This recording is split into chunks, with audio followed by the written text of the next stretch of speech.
Right, welcome. Excuse me. Welcome back to another game from the Clark and Addison Gaming Company. My name is Brian Hafferkamp. I'm the designer and creator at Clark and Addison. In this game, I'm going to be showing you a sneak peek of a baseball game I've been working on. Kind of an old school traditional game, but with two D10 dice or a d100 roll. And this, it's pretty simple and basic at this point. So I only have batters. I have a good idea of what I want to do with pitchers, and this may become AIG baseball because it's kind of following in a vein. So, very easy to play, very straightforward. You just simply roll. I have a D100 roll with my 10s and my 1s place. And then you have all the players here listed. I only did the players that had, I want to say it was 50 plate appearances or more. So that's why some players are missing here. I would probably just fill it out so that there are 18 players, so every team would have a sheet. And I don't see a need to cut out players, but you could. I've made the cards kind of small, so I don't know if you'd want to cut them out, but keeping them on one sheet is nice and easy to handle. I have a pre-printed sheet here. This is a game between Baltimore and Boston from April 10th of 2024. And you can see everything is sort of pre-filled out here. Like I said, I don't have pitcher interactions yet, but those will be coming. I have an idea of what I want to do with those. So just a quick explanation. You roll the D10. You simply check to see what the play result is. There will be extra charts along the way if you want to play a little bit more advanced version where a ground out will have another D100 chart that you can roll off of that'll tell you, where does it go, who picks it up, all that kind of stuff. You're going to notice that it's just like a simple baseline rules, kind of a super basic version right now. So I just have some kind of house rules that I've been applying to certain base running situations. Speaking of, there's you have the player's name, you have the year, so the season, the team, his primary position, extra bases. This is his extra base number, so if he wants to take an extra base or tag up, this is the number that you'll use. There's a stolen base number, and then stolen base, there's a plus, there's a minus, and then there is nothing. So stolen base plus means he can steal anytime. He had more than, I want to say it was more than 20 stolen bases. Or more than 20 stolen base.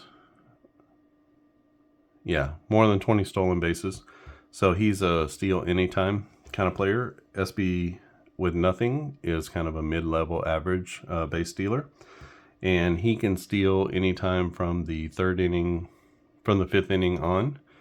And then the SB minus is a player who can steal from the seventh inning on. So if you wanted to steal with an SB minus, they wouldn't be able to steal a base until the later parts of the innings.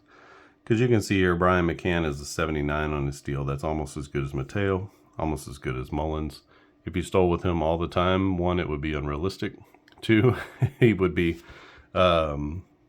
successful because, I don't know, the MLB average in 2024 was, I think it was 79%, which is crazy to think about. But so 82 is high, but it's really not much better than the average in terms of stolen base success percentage. So we're just in a place where stealing bases is easier, but people are not stealing them as much, so I'm trying to account for that. And then you have a defense rating that has not come into play yet, but that's going to be more like a range type of number. That's based off of defensive runs saved. And then you have an error rating here. So he makes an error on a 99 to 100, 99 to 100, 96 to 100 for Gunnar Henderson. So for the errors, you could roll that on every single play. So you roll for the catch, you roll for the throw, on a single to the outfield or a double to the outfield, you roll, to see if the outfielder makes an error on the play. And then you have all of your plays here. This is a rare play on 100, which I don't have a rare play chart put up yet. So if we hit 100, we'll just roll again. Home run, wild pitch, hit by pitch, triple, single, double, walk, strikeout, ground out, fly out, line out, pop out, and rare play. That's what we have in the game so far. And you can see here we have our lineup. So this will be Baltimore at Boston. And let's play this one out. Games last anywhere from 15 to 20 minutes. Depends on if there's any big innings. But so far the game is moving very quickly, which has been nice. It's a good pace for baseball. All right, first up, we got a 2. That's Gunnar Henderson. You can see that a 1-5 is going to be a home run, and Gunnar Henderson leads off this game with a bomb. And just like that, bang. These teams played to a 9-9 tie in the last game that I played. We get a 16 for Rutschman. 16 is a single. So a couple of hits right offhand for the, who are these guys? The Orioles. 56 to Santander. Santander is a ground out for a 56. So on this play, I'm just taking the lead runner. It's kind of a house rule I have for on-base baseball. I'm just using it again. We'll get the lead runner, and that'll be a fielder's choice. So since we don't have any, we don't know where the ground out went yet, I'm just putting fielder's choice. Ryan O'Hearn. O'Hearn is here, and a 39 is going to be into his strikeout range, so it'll be out number 2. And Ryan Mountcastle, a 35. That's going to be into his walk range. So everybody is just a little bit different. I did a lot of plus minus above average type ratings and things like that. So everything shifts just a little bit. So 32 to 54 is his strikeout range. 37 to 59 is his. So no two players are the same, but they're not too far off from each other. So you can kind of get a feel of, okay, when it's in the 70s, it's going to be a fly out. When it's in the 80s, a line out. In the 90s, it'll be a pop out. So, but those numbers will change just a little bit for each person. So Sed Mullins, 93 is going to be a pop out, and that will end the inning. And maybe these numbers are a little off. Pop outs might need to be brought down a little bit, but I see a lot of pop ups in the major leagues these days. Typically, I would have these like this, so I wouldn't need to switch between them, but because we're on camera, I'm going to do the switch here, a 43. We have Jaron Duran, 43 for him is going to be into his K range. That'll be out number 1. And this is based off of their actual statistics from 2024. Tyler O'Neill, 37, is into his K range, so a couple of strikeouts to start the game.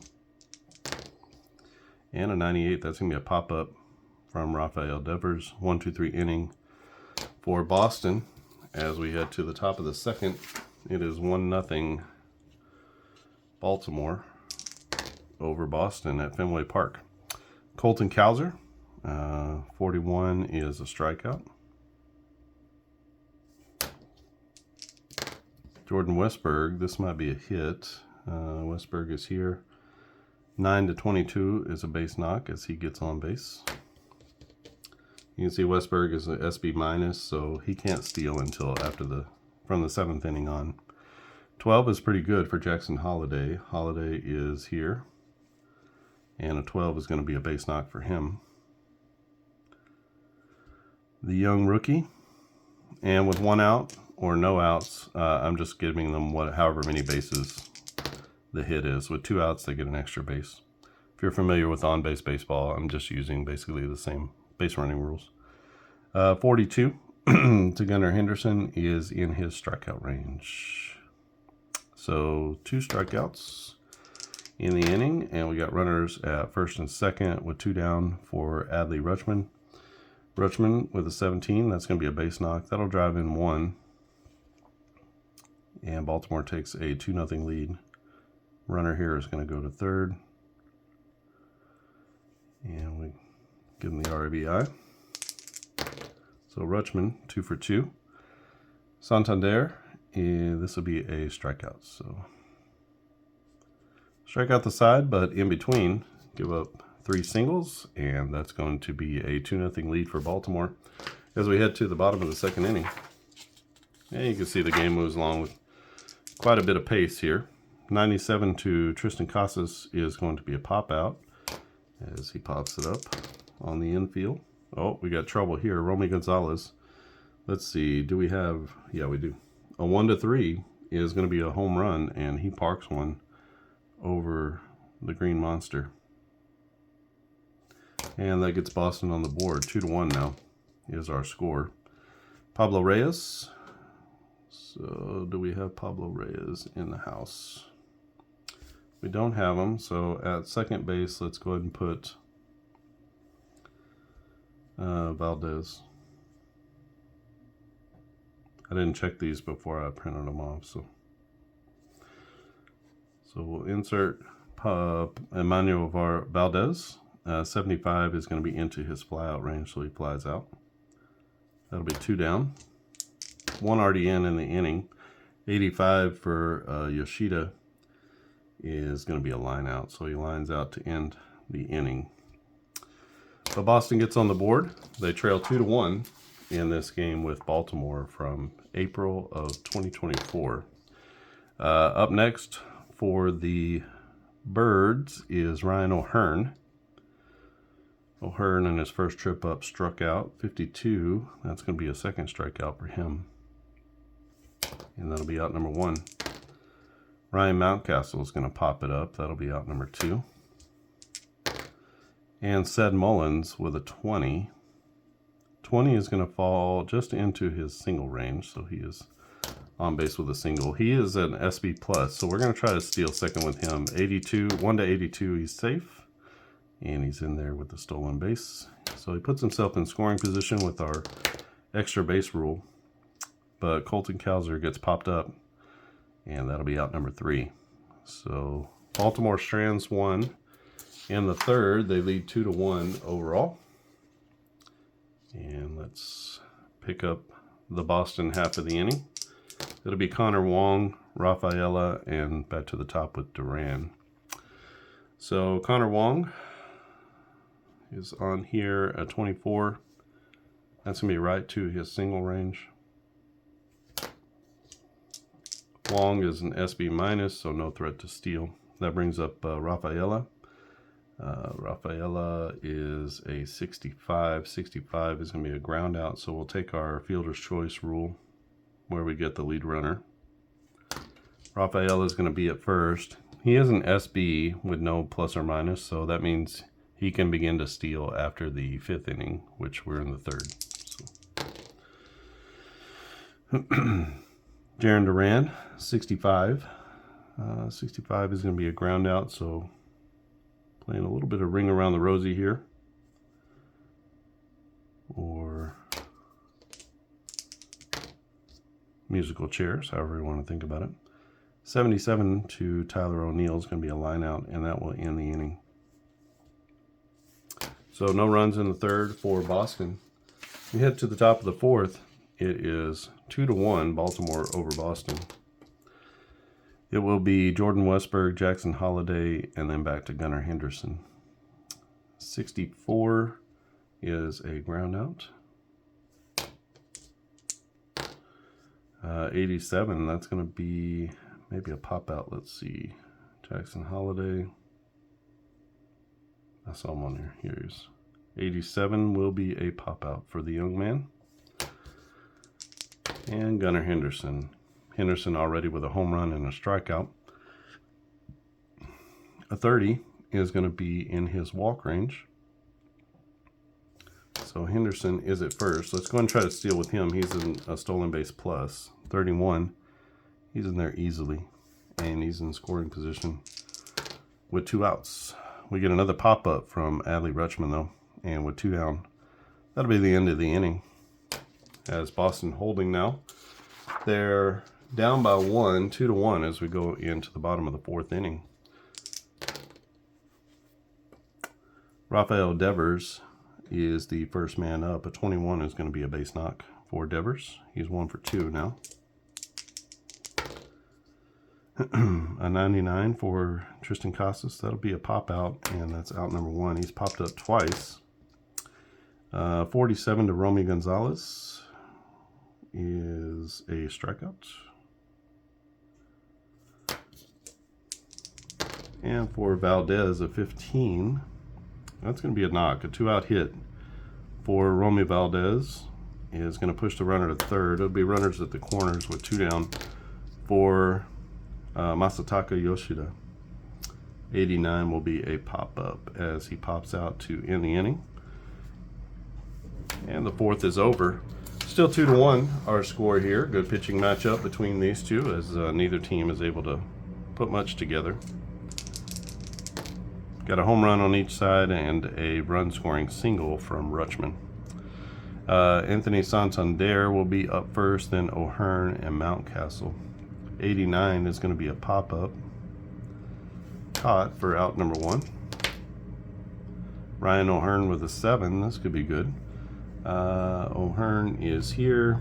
A 7 is going to be a knock. So he's on at first with 1 out. 15. Low numbers are typically good. 15 is going to be another single, so back-to-back hits. For the Birds, Sed Mullins, a 33 will be in just into a strikeout range. Yeah, that's going to be a big time out number 2. And Colton Cowser to the plate. He is 0 for 1, and he's going to line out, hits it hard, but hits it right at a fielder, and that's going to be the end of the 5th. As the Birds put a couple on, but they can't get them around to score. Still 2-1, Baltimore over Boston. And coming to the plate is the bottom of the order, Connor Wong, Cedon Rafaela, and Jaron Duran. 76 for Wong will be a flyout. Rafaela to the plate, he'll pop out. 2 quick ones here in the 5th. And a 45 to Duran will be a strikeout. So 1-2-3 inning. As Baltimore shuts down the Boston offense. We go to the top of the 6th. It is 2-1 Baltimore over Boston. Baltimore will send up the bottom of the order, Westberg, Holiday, and then back to the top with Gunnar Henderson. 95 for Westberg is a pop out. You can see there's a lot of pop outs, so I have to adjust that, I think. 74, Jackson Holiday. Holiday at 74 is going to be a flyout as he gets good wood on it, but can't drive it out of the park. And Gunnar Henderson with a 66. There's also an opportunity when you have doubles.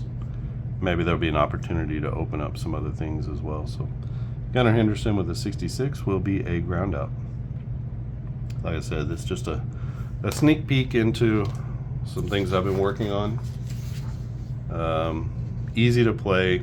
You could play it with 2 D10s. I obviously have a d100 die, but you could play it with 2 D10s. I was playing it with 2 D10s for a while. No advantage or disadvantage. Bottom of the 6th inning, it will be O'Neill, Devers, and Casas. 85 for O'Neill, who had a terrific year last year. He lines out for out number 1. Devers is going to line out for out number 2. Remember, a line out in sabermetric terms is not always your standard line out to the second baseman. It could be, or it could be a line out to the outfield. You know, just it's about trajectory. It's not really about quality, I guess. Could be soft, could be hard, could be whatever. Tristan Casas to the plate. He's got a couple of pop outs. Casas with a 7. That's going to be a hit by pitch as he goes down to first base. He is an SB minus, so he can't steal yet, but brings up Romy Gonzalez. Romy Gonzalez with a 15. That is a 2-hit day for Gonzalez. With 2 outs, he's going to go to third base. He gets the extra base. Theoretically, they're running on the pitch, or they don't have to watch and see what happens with the ball. They're just going, putting their head down, so that's why they get the extra base.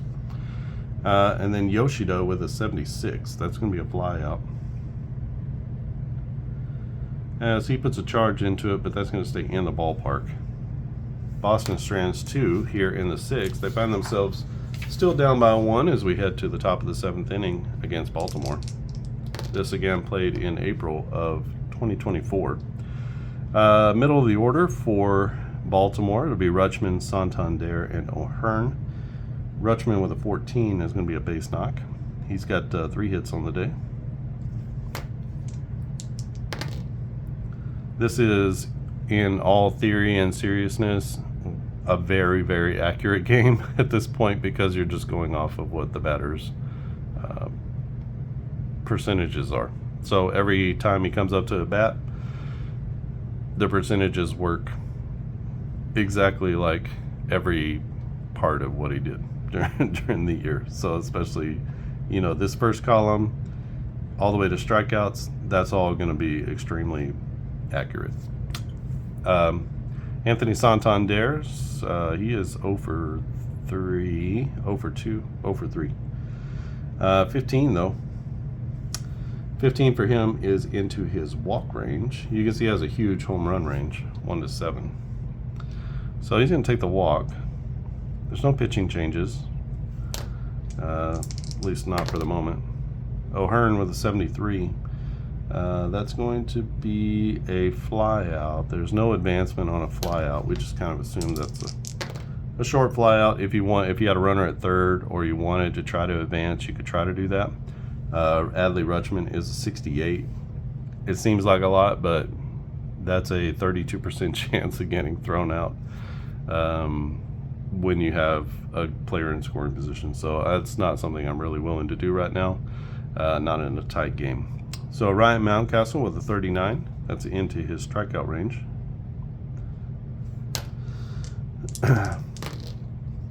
And a 19 for Ced Mullins. 19 is going to be a base knock, a 2-out hit. That's going to add to the lead as he drives in Rutschman from second base. Again, that's why I don't want to give up that out. So, not inclined to give up outs on the base paths. Oh boy, a 7 from Colton Cowser. That's going to be a triple. That's going to clear the bases. And the Birds are breaking this one wide open in the 7th. So both runners are going to come home on the triple. And this is a 3-run 7th inning for Baltimore. Jordan Westburg to the plate. Westburg with a 37. That's right at his K range, and that's going to end the inning, but not before Baltimore puts up 3 more. They're now up 5-1 in this one, and Boston needs something to happen pretty quickly. We go to the bottom of the 7th. Boston is down by 4, 5-1. They're going to send at the bottom of the order Wong, Rafaela, and then back to Duran. Connor Wong, a 47, is a strikeout. He's 1 for 3. For Rafaela, he is also going to take the whiff as he comes up empty on the swing. And for Duran, 3 straight strikeouts. Pow. So 3 up, 3 down. Strike out the side. And we head to the top of the 8th inning. 5-1 is our score. Baltimore over Boston.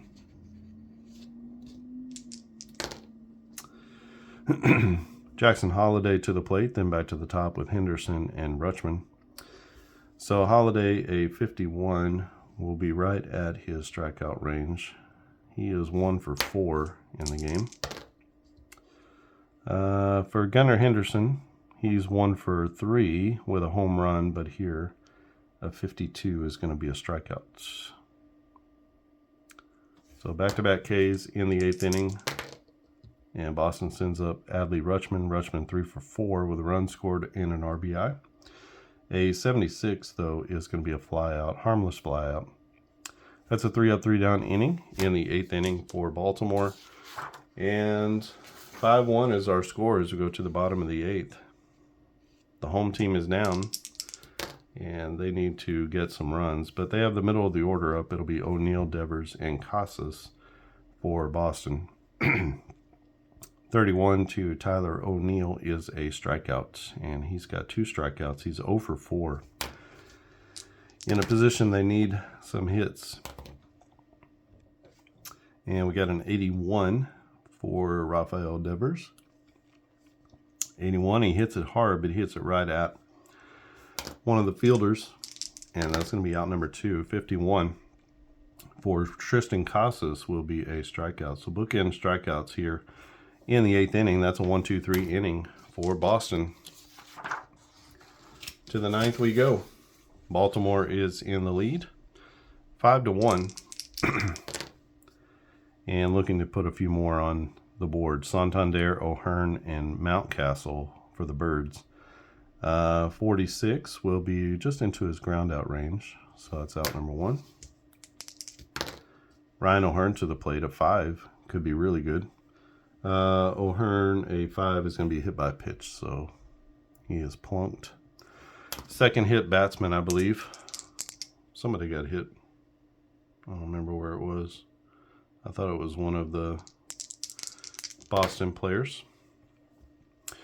Ryan Mountcastle, though, 53. 53 is going to be a strikeout. So 2 down in the inning, and we got a runner at first base. O'Hearn is an SB minus. They're up by 4. They're not inclined to try to steal any bases here. They don't steal much anyway, but definitely not going to do it here. 70 to Sed Mullins is going to be a fly out, and that harmless fly out is going to end the inning. As Baltimore strands a runner at first base in the 9th inning, they are up 5-1 as we go to the bottom of the 9th. Boston needs 4 to tie, and let's see what they got here. 62, that's not a great start for Romy Gonzalez. 62 is going to be a ground out, and over to first for out number 1. 85, that's even worse for Valdez. 85 is going to be a line out, so he hits it hard, but right into the glove. We got 2 down, and Yoshida trying to keep it alive. A 10 is going to be a base knock, as he does keep the game going. Let's see. 21, that could be more good things. Connor Wong, 21, is going to be another base hit. So 2 down. And Boston trying to mount something here. Rafaela to the plate. Oh, he is going to line out, and that'll be out number 3. So Boston ends the game stranding 2 runners on base. They're going to lose this one by a score of 5-1 with 1, 2, 3, 4, 5, 6, 7, 8, 9, 10, 11, 5 runs on 11 hits, no errors for Boston.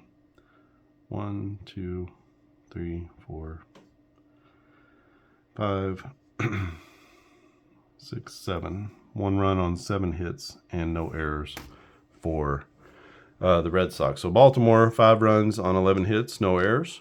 Boston, 1 run on 7 hits and no errors in the game. Again, I did not play with error checks, but you could certainly do that after every significant event where a fielder needs to catch or throw the ball, just to see if there is an error on the play.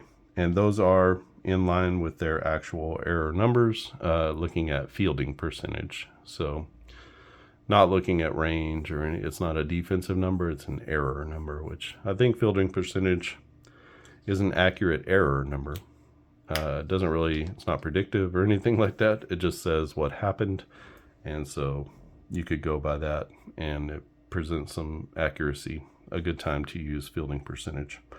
So this game has no name. I'm just calling it the D100 baseball game.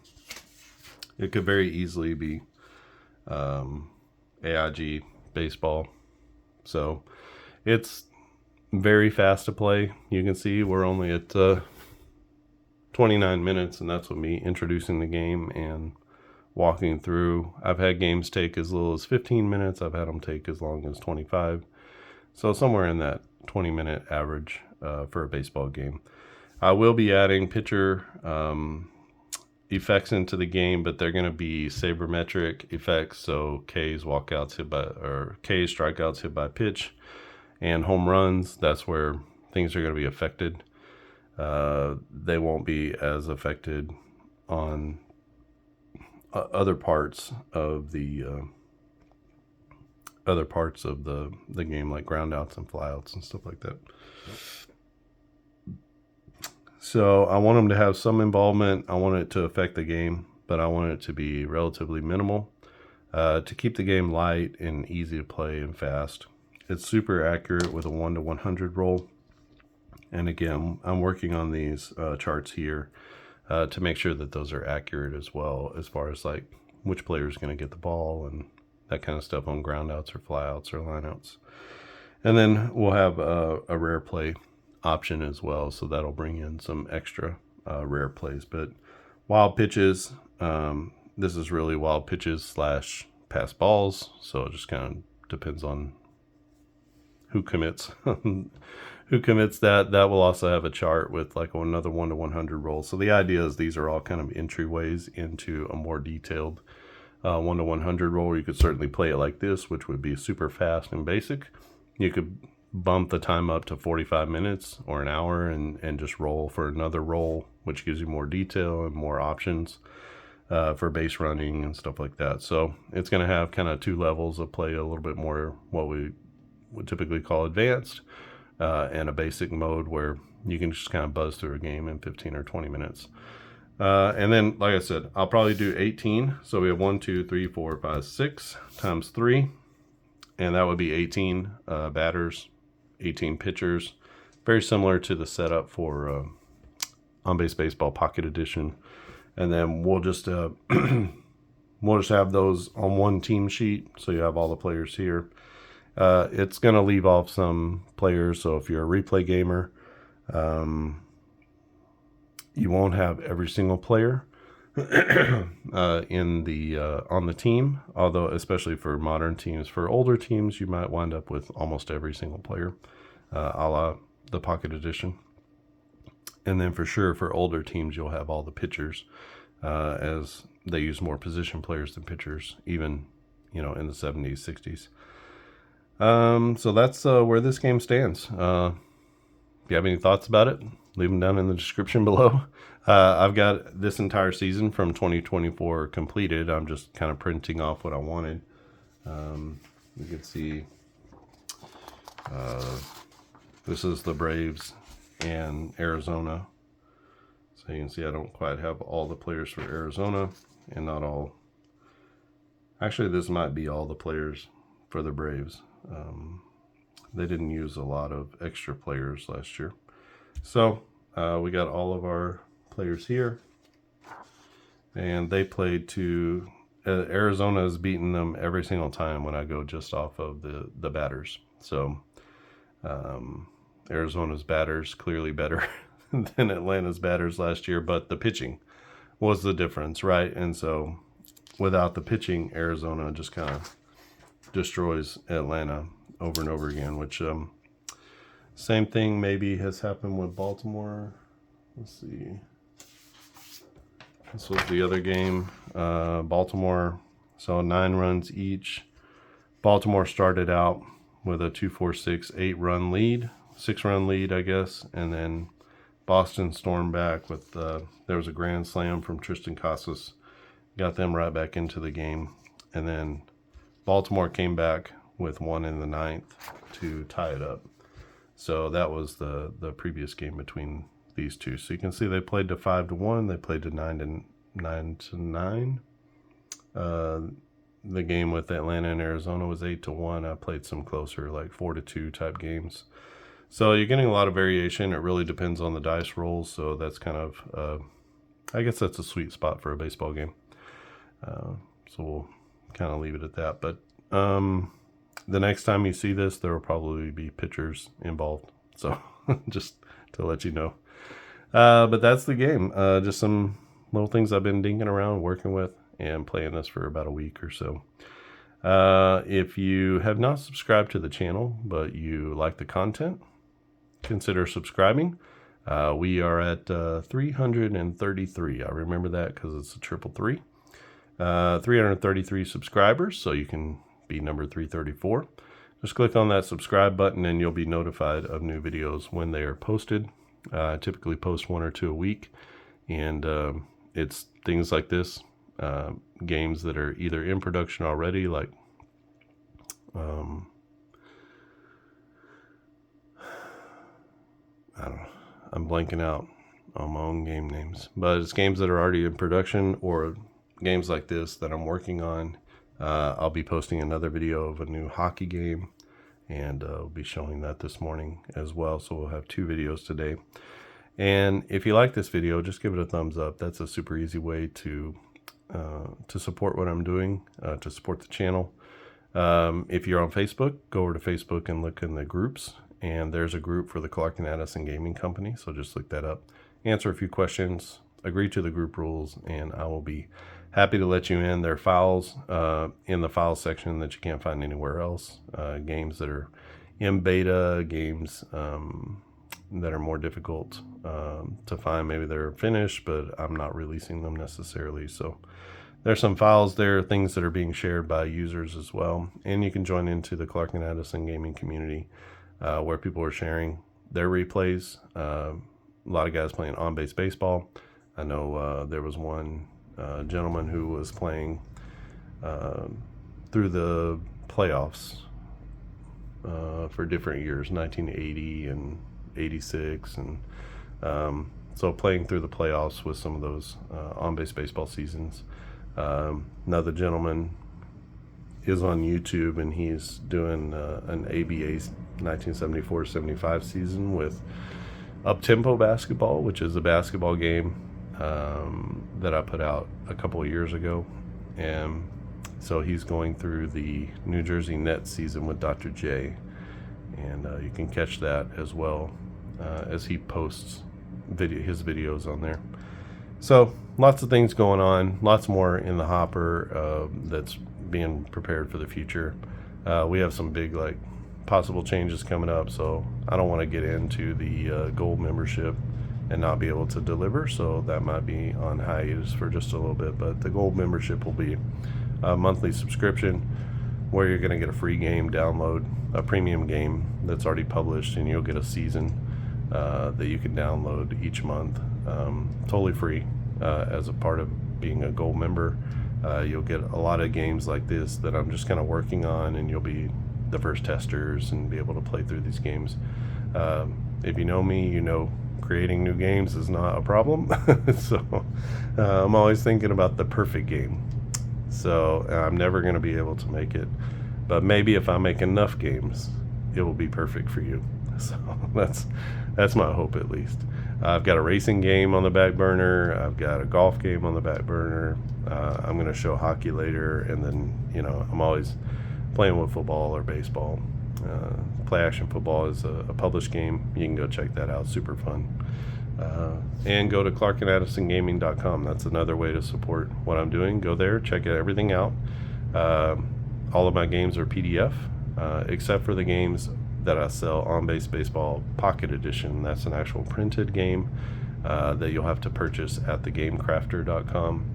But everything else can be purchased via PDF, and so it's delivered instantly. You can actually download it just after you finish the purchase, or you can wait. If you're not in the position to do that, you can wait, and you'll get a download link sent to your email. So you get instant delivery, worldwide delivery. So if you're in another country, don't worry about it. Those files will be delivered to you, and you can just simply print them.